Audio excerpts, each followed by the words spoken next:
बाबा के पास आज वतन में भोग लेकर के पहुंची। बाबा को सभी ब्राह्मण बच्चों की बहुत ही स्नेह भरी याद प्यार दिया। बाबा को कहा आज विशेष कई बच्चों की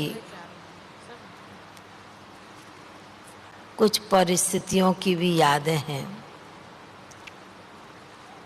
तो बाबा सुन करके एक सेकंड मुस्कराने लगे। बाबा कहने लगे कि बच्ची, इस पुरानी दुनिया में रहना है जब तक, तब तक तो कुछ ना कुछ मन की परिस्थिति, तन की परिस्थिति, संकल्प की परिस्थिति, कई प्रकार की बातें तो आनी है। पर बाबा ने कहा परिस्थिति कब आती है? जब पर शब्द निकल जाता है। पर शब्द निकल जाता है तो स्थिति जो बननी चाहिए वो नहीं बन पाती है। इसलिए बाबा ने अपने बच्चों को सदैव उमंग उत्साह के दो पर दिए हैं उड़ने के लिए। बाबा ने कहा जब वह भूल जाते हैं, उमंग उत्साह के पर से निकल जाते हैं, हट जाते हैं, तो बाबा ने कहा फिर परिस्थिति अपना अनेक रूप से बच्चों के आगे आती है। जब बच्चे उसमें उलझ जाते हैं, फिर बाबा को अंदर ही अंदर कुछ ना कुछ सुनाया करते हैं योग में। तो बाबा ने कहा कि बाबा तो बच्चों की बात को बहुत अच्छी तरह से समझते हैं, इसलिए बाबा बच्चों को हर समय हर घड़ी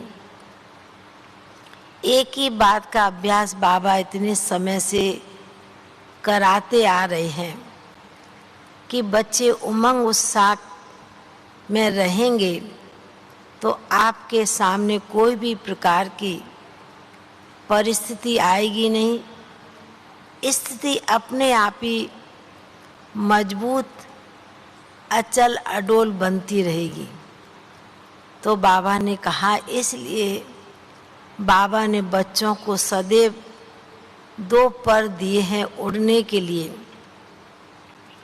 फिर तो बाबा को मैंने यह भी सुनाया कि चारों तरफ भट्टियां हो रही है, ऊपर नीचे शांतिवन में विशेष सूरत के भाई बहनें और भी अन्य जगह के भाई बहनें पहुँचे हुए हैं।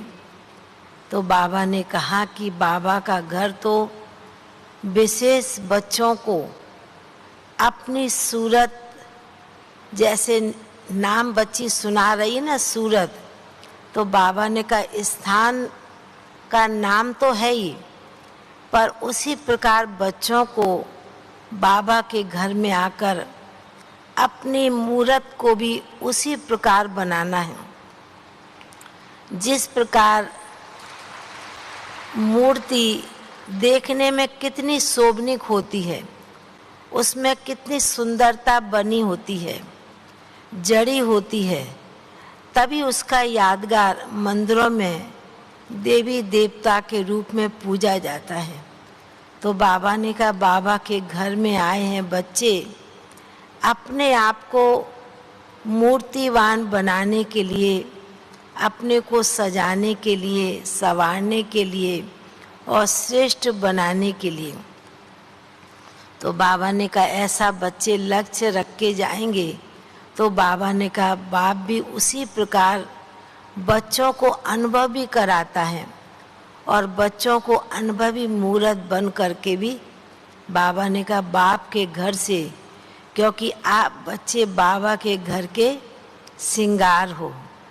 ऐसे कहते हुए बाबा ने आप सभी भाई बहनों को बहुत बहुत जैसे ऐसे लग रहा था कि बाबा